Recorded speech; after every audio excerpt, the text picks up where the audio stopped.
Hello, everybody, and welcome to Cogent Social, the broadcast place where we have new ideas and new guests, and we talk about community events.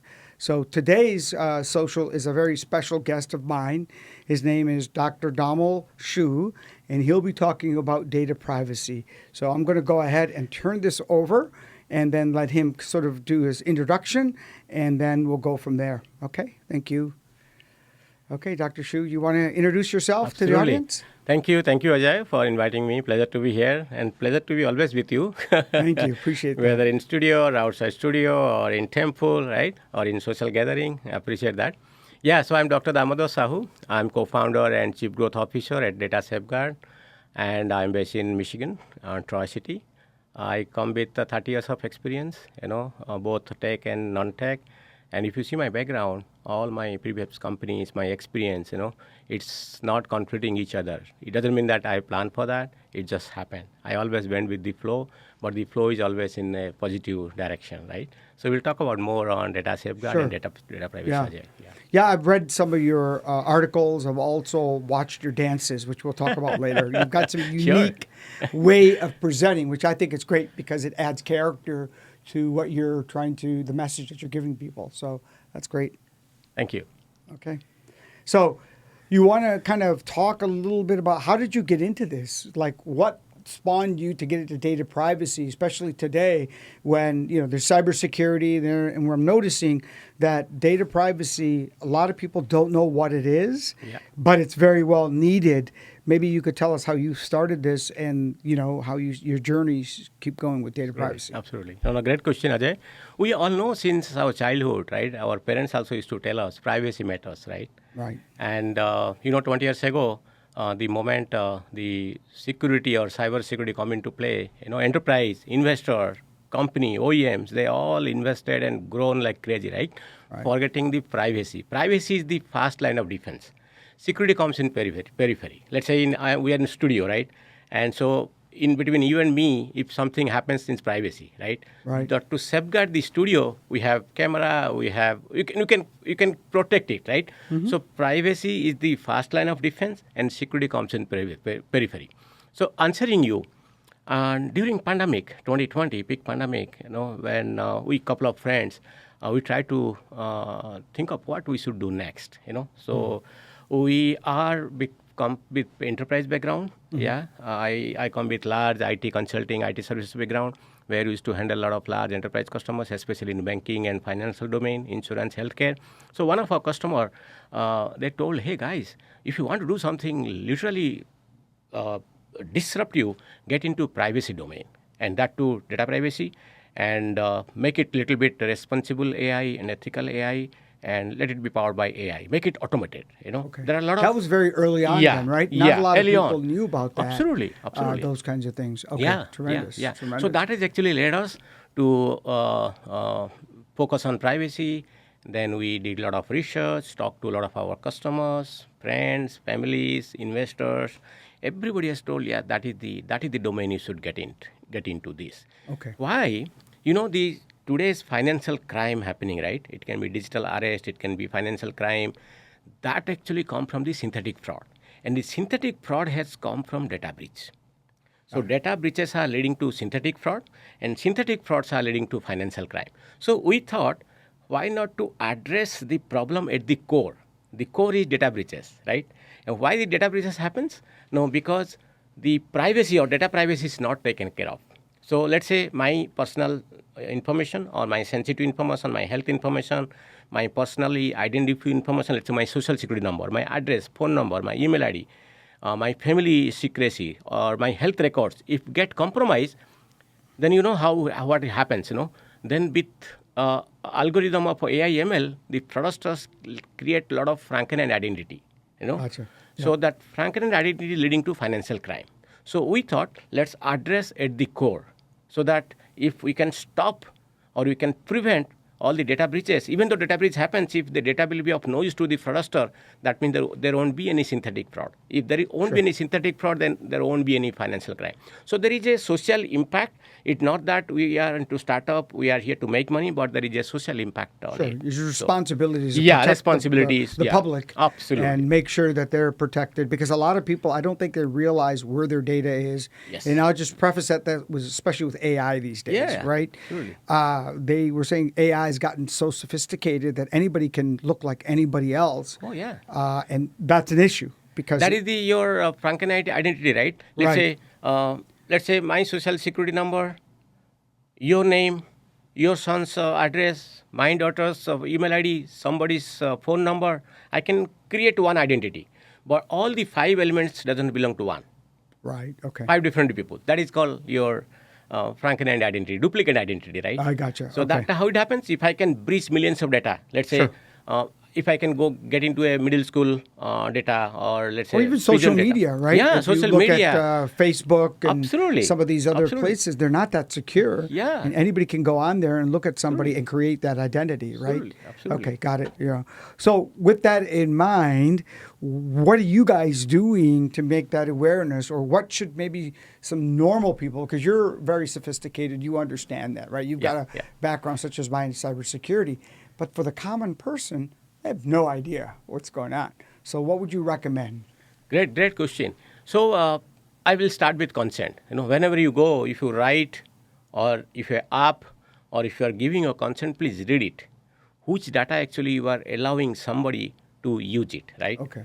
Let's say if I go and open a app, I just go and sign the consent without reading. It may be 45 pages, right? People don't read that. Maybe people read, this, but they don't know behind the intent of the consent, right? So that is the first step. We all have to do it. Yeah. Okay. So don't give your consent unless until you read and understood why he's collecting your data, right? Okay. So that is one.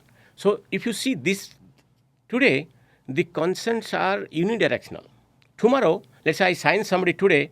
Tomorrow I don't have any provision where I can go and I have rights to edit, I have right to erase, I have right to verify, and rightly you ask, where is my data?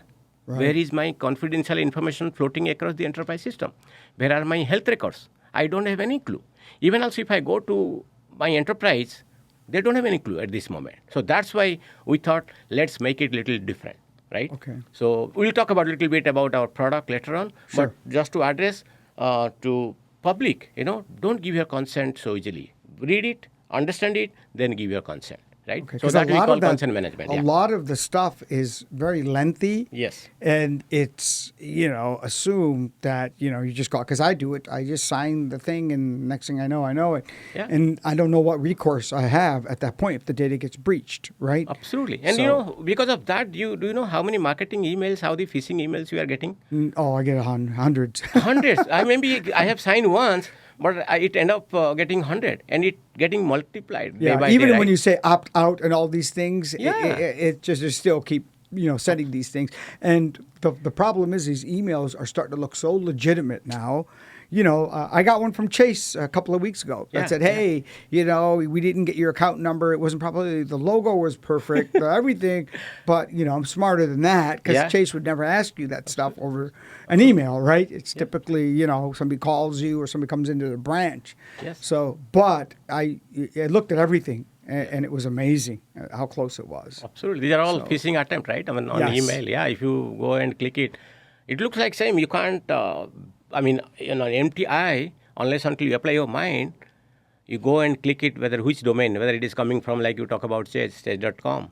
So something may be there, chasee.com, it may be, right? Right. So you have to be very, very careful these days, yeah. Got it. Okay. So along with that, what other things, how do you sort of tighten that? Because you can only control so much. You're relying on your entities, such as your medical records and all those. Where does the line start and where does it stop then at that point, If there is a breach, then who's responsible for that? Yeah.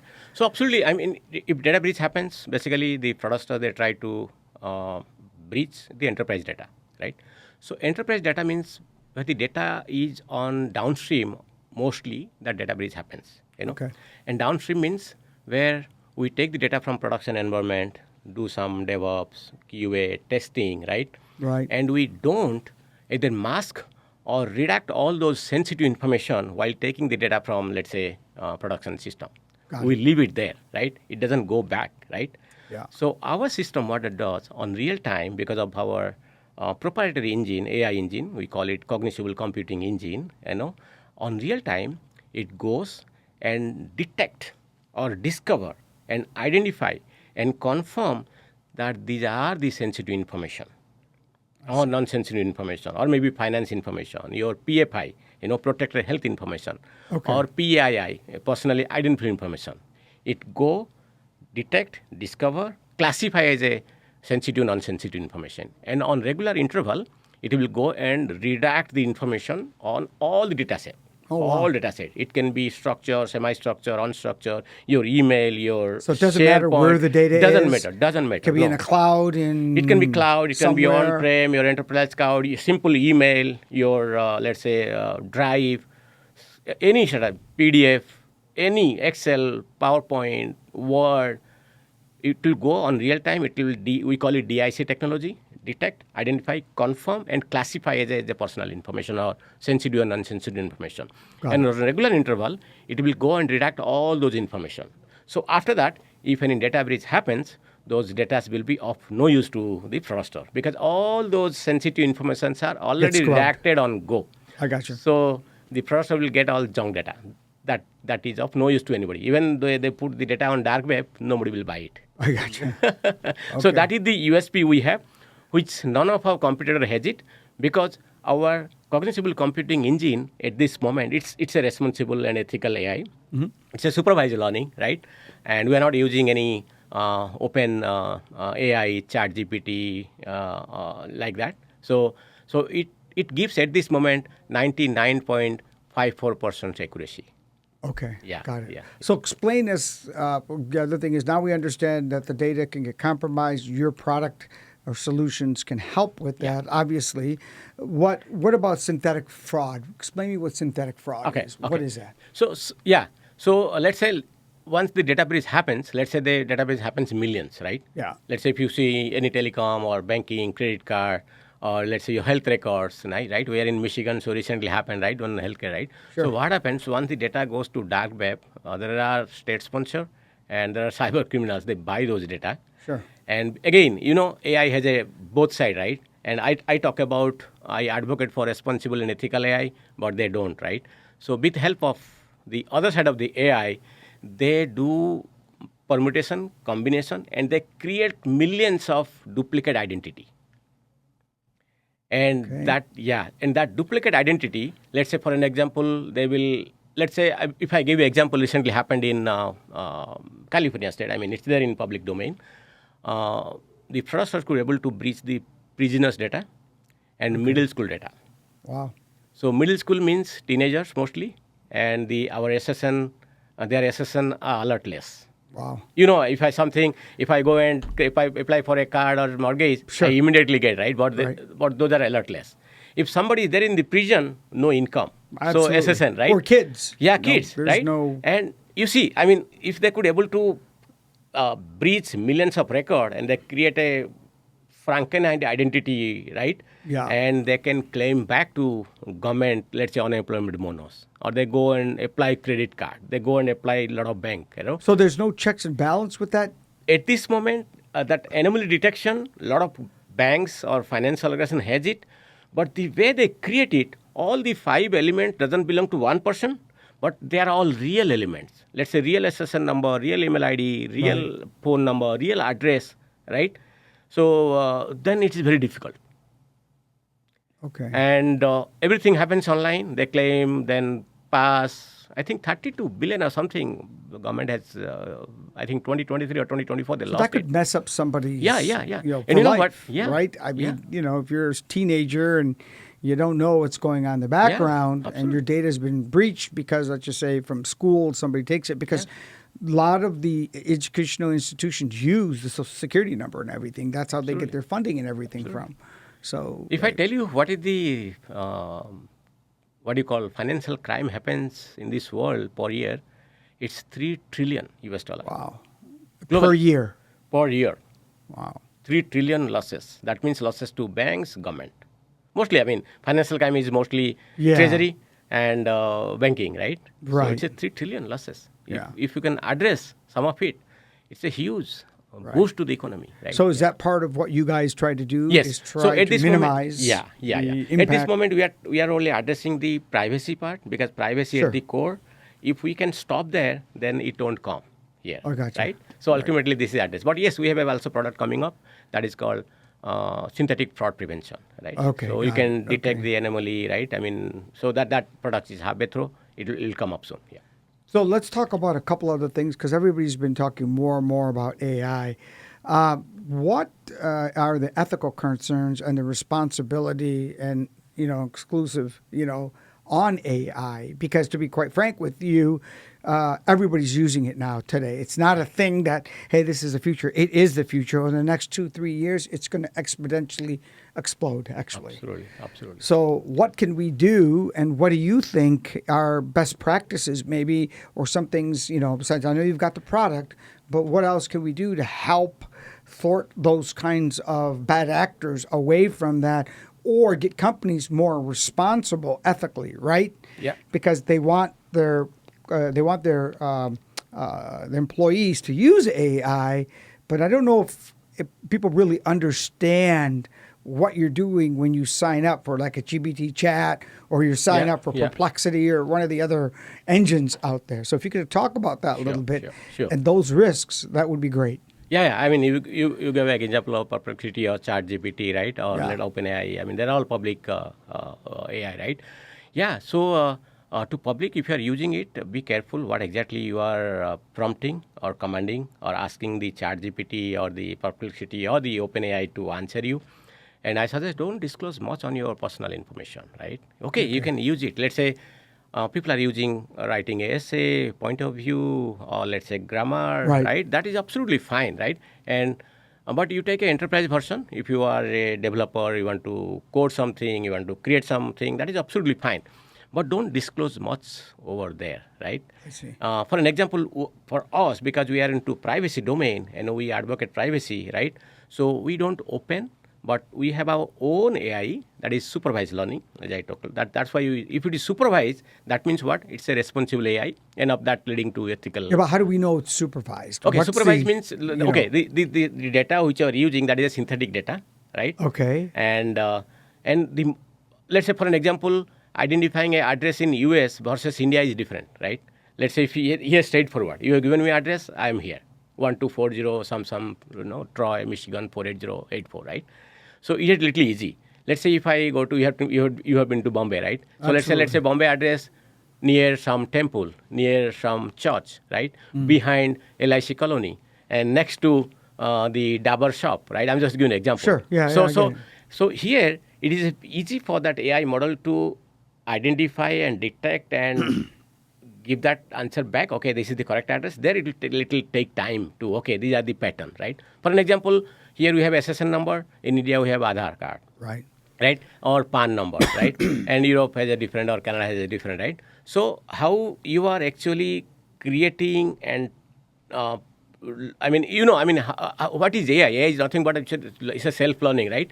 So how you prompt with the data and with a supervised, not exposed to the public domain, that's why the engine launches on its own, right? So that's why I told our cognizable computing engineering at this moment is 99.54 as I speak, right? So we will touch, let's say, 99.9, right? Or 100%, right? So it is supervised, it is with proper synthetic data, and it is not exposed to OpenAI. OpenAI, if you expose it, then I think, it won't be supervised, right? And whatever they gather, I think a lot of people are doing a lot of things, and somebody will do a bad command, right? Right. And right? Well, if I build a command to my even ChatGPT, which I'm, let's say, using for free version, it will give a different than if which Sure. is I'm If using I- over supervised, right? The supervised yeah, version. yeah, I yeah. noticed that. Absolutely. It actually gives you better information when you do supervised. Absolutely, The open absolutely. one Yeah. is not that great of a platform, Yeah, actually. absolutely. So, So- but in saying that, it also digs deeper and asks you more questions, Absolutely. and it drives the data, to places where because you're what you're doing is you're refining that data when Yeah. you're asking and prompting those things. Yes. You're for an example, hey, I want to do a social podcast. What are some of the ideas, right? Now, what if I said, hey, I want to do a social podcast with these political figures, for an example. Right. Now it's taking all of that data and putting it, right, and aligning it even deeper, right? So it becomes its own sort of entity at that point, right? And Correct. so when it starts putting these things together, does it correlate actually that data for you? You follow what I'm saying? Does it actually make that part of your data? And how do you prevent a Franken identity at that point, right? Yeah, yeah. Because it's pulled all this stuff. You put addresses in there. You put people's names in there. You might even put people's birthdays in there, right? Yeah. So that I got to say is a pretty high concern for a lot of people. Absolutely. How do you respond to something like that? Yeah, so that's why I'm talking about the ethical part. Even in US recently, they have adopted a responsible AI, ethical AI act, right? EU AI Act is already there in place. you know? Yes. Yeah, and US, I think last week I got, right? Yes, This they did. administration They is passed already, it Yeah, yeah. to Donald And also Trump. prior to that, take it down. There is a law. If any fake video or deepfake, right? Video, if you are putting any social media within 24 hours, you have to take it down. Oh, Otherwise, okay. yeah. I think Okay. it has happened. I mean, Yeah, but what just happened today was one of the guys, I'm not going to say his name, he did a fake interview with the Yeah. kids that were actually shot and killed in the Oklahoma shooting. So, it wasn't even real. It was Yeah. like what he would say and do those kinds of things. First of all, that's very morbid, right? yeah. That's not a good thing. Second of all, why would you even entertain that? But it's AI generated, Yeah. right? And it was like sitting there. So I watched a little bit of it, but I thought it was creepy, to be frank with Yeah, you. yeah, yeah. I suspect more of this AI generated stuff is going to be there now, right? So, which I understand we can't really block it, but we should have some kind of a baseline to say, hey, what do I want to put into my data sets here? Yeah. What do I want to talk about? Absolutely. And how do I not, offend that? Because I'm sure, even though some of the parents gave permission, some of the parents said, no way. Yeah. You know? I'll tell you one information. There are two acts, right? Data Privacy Law, Data Privacy Act. So let's say started with GDPR 2016-17 and European Union. As on today, 144 countries on earth, they have their privacy law. If I talk about US, out of our 50 states, I think 26 plus states, they have their privacy law. Started with California Consumer Protection Act. Now it is CPRA, right? And though US is also planning for a federal privacy law, which is not there at this moment. But yeah, more than 50% of US states have the privacy law. And other than the privacy law, we have an AI law, like take it down, right? European Union AI Act. US also has a responsible ethical AI, which this administration is strongly advocating, right? And if you talk about a video, right? Fake video, within 24 hours, you have to take it down if somebody actually put it as a serious crime. And there are products which can detect it's a fake video. Okay. So Right. now they're penalizing. Yeah, actually, they will right? penalize. Yeah. Okay, got it. It's Before a- they weren't. No one was really doing anything, Yeah, right? yeah, So yeah. now these are laws These are- that will govern Yeah. what will be out there. So hopefully that'll, sort of. You're still going to have people doing Yeah, it, but yeah. it's going to hopefully keep that downwards and not make it as So I'm glad to hear that. Yeah. The other thing that kind of concerns me is in this era of digital transformation, right? There's so much, especially, I want to say digital, not even on a personal level, but companies. Companies' data is another area that's being breached. Intellectual property, Yeah. those kinds of things. And it could be just harmless people going out there and working on an open network. Maybe there's no VPN in it. And they have sensitive data that they're sending back and forth. Absolutely. Even also, let's say employee data, same thing. Yeah, same- Let's say IBM or Wipro or TCS or large Exactly. company, they have thousands of employees, right? Resumes going out Yeah. there, social security numbers. Absolutely. And they have all our data, onboarding to offboarding, right? Correct. All our social security, address, paycheck, pay, so all details are there, right? Yeah. So every enterprise, they started appointing DPO, data protection officer. right? Or chief privacy officer, chief risk officer, chief compliance officer, it is their duty, right? They have to safeguard the entire data. And not only, that's why we have a product called privacy impact assessment. It is even process PIA, privacy impact assessment. It will give you the gap analysis and risk score, right? It's all automated, right? Okay. So let's say for process PIA, privacy impact assessment, or data privacy impact assessment, even third-party vendor. It doesn't mean that the enterprise is not having any. They may be having hundreds of vendor, right? Yes. Let's say HR system, CRM system, right? Sure. They share data with others, right? Their vendor, tier 1, tier 2 supplier. For an example, we are in Detroit, right? So Sure. OEM, then we have a tier 1, tier 2 supplier. So you have to share the data, right? Absolutely. So, but how we can responsibly share and how we can do a privacy impact assessment on a regular basis. That is a regulatory compliance. And that is very much required. So and do the people companies go and they look at that then and they try Yeah. to adhere to those compliances then? Absolutely. Once At they- this moment, the PIA, the privacy impact assessment is more Yeah. or less manual, but we have automated it. It takes months. Now we can do it within a couple of days, maybe a day, 24 hours, right? Wow. It will give you gap analysis and your risk factor, risk scoring, right? So you get to know. But then it's up to the company to be Yeah, able to implement absolutely. at Absolutely, that point. absolutely. So how do you get, you know what I mean? Yeah. I've been doing cybersecurity and I can talk about vulnerability Yeah, scanning, yeah, breaches. yeah. So, how do I get them to see that, hey, look, this could be monumental if you don't put any control? What do you think needs to happen at that point? Great question. So we try to understand where exactly at this moment, but we always suggest that please run this product and you will get to know where are the gaps and where are your risks lying. And it's automated, right? And once you get to know, then you know where exactly your address. Let's say our ID privacy is our flagship product, powered by that cognizable computing I talk about. It has got 7 different products. One is universal consent management. It's all automated. Today I sign, tomorrow I have rights to erase my consent. Right? None of the system. Second, confidential data discovery I talk about, right? On real time, it can discover where are my sensitive and unsensitive information. Got it. Okay. Then your data subject access requests, that is also automated, right? And your confidential data redaction, that also I told, right? On go, I can redact all those sensitive information on real time. Even after the data breach happened, the data will be all noise to them. Then the privacy impact assessment, then compliance audit. As I told you, we have got 144 privacy law, and they are Right. all silos, fragmented, right? Well, yeah, We the did not talk compliance is a compliance. Yeah, I know the compliance is absolutely. all these different compliances, but compliance doesn't mean that it's actually being done. Yeah. Sometimes it's a checkbox, to be frank with you. Absolutely. I've been in those Yeah. places where I've done the recommendations. I've said, hey, you guys should look at this. And they're like, yeah, we did it.